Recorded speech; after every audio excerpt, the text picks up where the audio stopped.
नमस्कार दोस्तों, आज मैं आपको करवा माता और गणेश जी की कहानी सुनाने जा रही हूँ। प्रेम से बोलिए करवा माता की जय हो, गणेश भगवान की जय हो।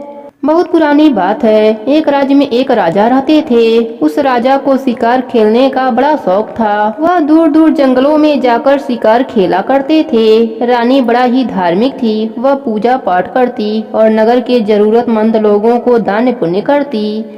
एक बार राजा एक घने जंगल में शिकार खेलने गए। वहीं पर उनको एक सर्प डस लिया, जिसकी वजह से वह मर गए।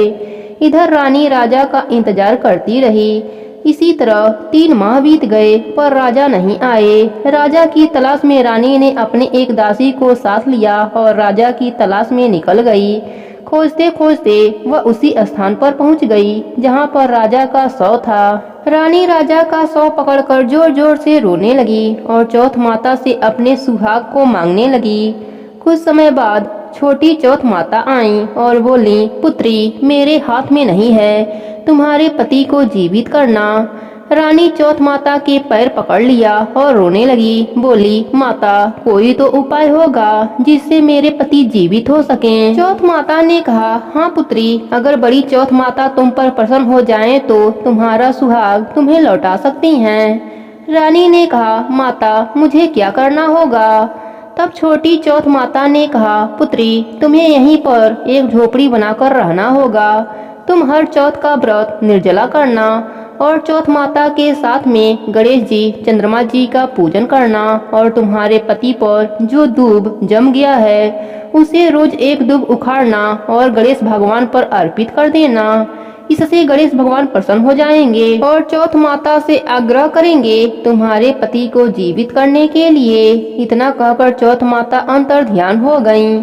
अब रानी दासी के साथ वहीं पर कुटिया बनाया और वहीं रहने लगी। रोज मिट्टी के गणेश जी बनाती और अपने पति के ऊपर जमे एक दूब को उखाड़ती और गणेश जी पर अर्पित कर देती। जब माह का चौथ आता तो गणेश भगवान सहित चौथ माता चंद्रदेव का पूजन करती और निर्जला व्रत रखती। रानी जंगल में रहती, इसी कारण वह घास फूस और फल खाती और दासी भी यही सब खाती, जिसके वजह से उन दोनों के शरीर क्षीण होता जा रहा था। उनका स्वास्थ्य इतना खराब हो गया था कि पता ही नहीं चलता कि कौन दासी है और कौन रानी है। धीरे धीरे समय बीत रहा था और 1 वर्ष हो गया। जब कार्तिक का चौथ आया तब रानी ने अपने पति के शव पर से दूब उखाड़ने लगी। अब यह अंतिम दूब था। रानी उसे उखाड़ा और विधिवत गणेश भगवान, चौथ माता और चंद्रदेव का पूजन किया। गणेश भगवान प्रसन्न हुए और चौथ माता से आग्रह किए। फिर चौथ माता प्रकट हुई और राजा को जीवित कर दिया। राजा सीताराम कहते उठ बैठा। उस समय दासी राजा के पास थी और रानी पूजा का सामान नदी में प्रवाहित करने गई थी।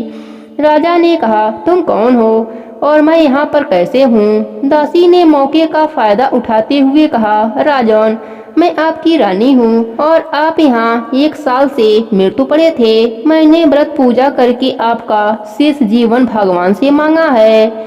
मैं यहाँ जंगल में तपस्या कर रही थी, इसी कारण मेरा शरीर क्षीण हो गया है, इसलिए आप मुझे पहचान नहीं पा रहे हैं। राजा इन सब बातों को सुनकर दासी पर विश्वास कर लिया। तब तक रानी भी आ गईं। दासी ने झट से कहा, स्वामी, यह हमारी दासी है। इसने भी बहुत मेहनत करी है। यह हमारे साथ यहाँ पर रहती थी। रानी ने जब इतना सुना तो वह सब समझ गईं और उन्होंने कुछ भी नहीं बोला। तीनों राज दरबार में आए। दासी तो रानी बन गई थी। वह हर एक चीज को खूब खुश होकर पहनती, तरह तरह की साड़ी और गहने पहनती, तरह तरह के पकवान खाती। राजा यह सब देखकर बहुत हैरान होता, पर सोचता शायद जंगल में भूखा रहने के कारण रानी ऐसे व्यवहार कर रही हैं।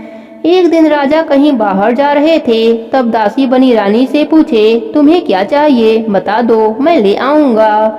तब दासी बनी रानी ने खूब सारे महंगे वस्तुओं को गिना दिया। राजा बोले, ठीक है, मैं सारी वस्तुएं ला दूंगा।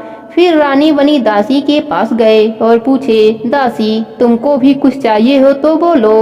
रानी बनी दासी ने कहा, हाँ, मुझे एक गुड़िया ला दीजिएगा। राजा बड़ा हैरान हुए। फिर कहा, ठीक है। कुछ दिन बाद राजा सारे वस्तुओं के साथ आ गए। रानी को उसकी कई वस्तुओं को दे दिया और दासी को वह गुड़िया दे दिया। अब रानी गुड़िया से रात भर बातें करती और रोती। रानी के आंसुओं से गुड़िया में जान आ गया और गुड़िया भी रानी से बातें करती। इसी तरह समय बीत रहा था। एक दिन राजा ने सुना यह दासी किससे बात करती है। वह चुपके से दासी के कमरे में एक कोने में बैठ गए। रानी ने गुड़िया उठाया और अपना दुख भरी कहानी कहने लगी। गुड़िया भी हाँ में हाँ मिलाती। राजा ने सब सुना और समझ गए कि यही मेरी रानी है। रानी से क्षमा मांगी और दासी को दंड दिया। हे करवा चौथ माता, जैसे आपने रानी को अमर सुहाग दिया, वैसे ही अपने सभी भक्तों पर अपनी कृपा बनाए रखना। प्रेम से बोलिए करवा माता की जय हो, गणेश जी की जय हो। अब सुनते हैं गणेश भगवान की कथा। एक समय की बात है, एक गांव में एक किसान रहता था। उसकी दो बेटियां थीं, कमला और बिमला। कमला की शादी अमीर परिवार में हुई थी, पर बिमला की शादी गरीब परिवार में हुई थी। अमीर होने के कारण कमला घमंडी हो गई थी। उसने बिमला को अपने घर पर काम पर रख लिया। बिमला उसके घर का सारा काम करती और बदले में कमला उसे बचा हुआ खाना दे देती थी। बिमला सीधी साधी थी, नेम धर्म से रहती थी। बिमला गणेश भगवान का नित नियम निभाती थी। वह जो भी खाना लाती उसको पहले गणेश भगवान को भोग लगाती, उसके बाद ही वह खाती या अपने परिवार को देती थी। एक दिन कमला के घर में खाना नहीं बचा। बिमला ने जंगल से कुछ आंवले तोड़े, उसे उबालकर उसने पहले गणेश भगवान को भोग लगाया। फिर बचा हुआ खाकर सब सो गए। उसी रात गणेश भगवान ने उसकी भक्ति की परीक्षा लेनी चाहिए। उन्होंने एक बूढ़ी औरत का भेष बनाकर बिमला के घर का दरवाजा खटखटाने लगे। बिमला ने उठकर दरवाजा खोला तो देखा एक बुढ़िया खड़ी है। बिमला ने पूछा, माँ जी आपको क्या चाहिए? बुढ़िया ने कहा, मुझे बहुत जोरों की भूख लगी है, कुछ खाने को दे दो। बिमला ने कहा, माँ जी मैं बहुत गरीब हूँ, खाने को कुछ भी नहीं है, बस उबले हुए आंवले रखे हैं, आप खाएंगी? गणेश भगवान बुढ़िया माई के रूप में बोले, हाँ लाओ। तब बिमला ने भोग में चढ़ाए हुए आंवले बुढ़िया माई को खाने को दे दिया। खाने के बाद बुढ़िया माई घर जाने में असमर्था दिखाई। तब बिमला बोली, आप चिंता मत कीजिए, आज आप यहीं पर सो जाइए, कल सवेरे चली जाना। बुढ़िया माई वहीं सो गईं। थोड़ी देर के बाद बुढ़िया माई की नींद खुल गई। उन्होंने कहा, बेटी मेरा पेट खराब हो गया है।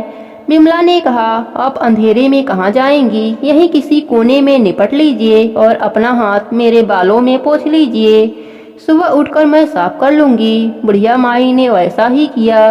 जब सुबह हुई तो बुढ़िया माई वहाँ नहीं थी। बिमला को लगा शायद मैंने सपना देखा होगा। ऐसा सोचकर वह नहाने के लिए तालाब की ओर चली गई। जब वह नहाने लगी तो उसके बालों से सोना झड़ने लगा। आसपास के लोग देखकर हैरान हो गए। अब बिमला को रात की बात याद आई। वह दौड़ी दौड़ी घर आई। घर आकर उसने देखा कि घर के अंदर चारों ओर सोने के सिक्के बिखरे पड़े हैं। वह खुश होकर गणेश भगवान की जयकारा लगाने लगी। उसने अपने बेटे को मौसी के घर से तराजू लाने के लिए भेजा। उसका बेटा मौसी के पास जाकर तराजू मांगने लगा। मौसी ने पूछा, तराजू का क्या करेगा? बच्चा भोला था। उसने बताया, माँ सोने का सिक्का नापेगी। कमला ने कहा, घर में खाने को दाना नहीं और सोना नापने की बात करते हो। सच्चाई का पता लगाने के लिए वह तराजू के नीचे लट्ठा लगा दिया। बच्चा तराजू लेकर चला गया। जब सोना नापने का काम खत्म हो गया तो तराजू मौसी को लौटाने आया। कमला ने तराजू को उलट पुलट कर देखा तो उसके पीछे एक सोने का सिक्का चिपका हुआ मिला। वह हैरान रह गई और उसे विश्वास हो गया कि बिमला बहुत धनी हो गई है, इसलिए काम पर भी नहीं आई। वह दौड़ी दौड़ी बहन के घर पहुंची और उससे पूछा, तुम्हारे पास इतना धन कहाँ से आया? बिमला सरल स्वभाव की थी। उसने सारी बातें अपने बहन को बता दिया। कमला को लालच आ गया। कमला लालच बस गणेश भगवान का नित्य नियम निभाने लगी और रोज जंगली आंवले का गणेश भगवान को भोग लगाने लगी। एक दिन गणेश भगवान उसे सबक सिखाने के लिए बूढ़ी औरत का भेष धरकर उसके घर गए। वह बुढ़िया को बैठाकर वही उबला हुआ आंवला लाकर दे दिया। आंवला खाकर बुढ़िया माई का पेट खराब हो गया। उन्होंने कमला के सारे घर को गंदा कर दिया। सुबह जब कमला की नींद खुली तो उसने देखा सारा घर गंदगी से भरा पड़ा है और बदबू कर रहा है।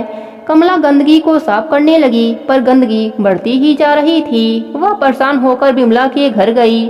उसने बिमला को सारी बात बताई। बिमला ने कहा, तुम्हारे पास खाने का इतना सामान था, फिर भी तुमने उबले हुए आंवले गणेश भगवान को खिलाए। इसी कारण गणेश भगवान का कोप तुम पर हुआ है। कमला को अपने गलती का एहसास हो गया। वह गणेश भगवान से क्षमा मांगने लगी। गणेश भगवान ने उसको माफ कर दिया और अपनी माया समेट लिया। हे गणेश जी महाराज, जैसे आपने बिमला पर अपनी कृपा करी वैसे ही अपने सभी भक्तों पर अपनी कृपा बनाए रखना। प्रेम से बोले गणेश भगवान की जय हो। चौथ माता की जय हो।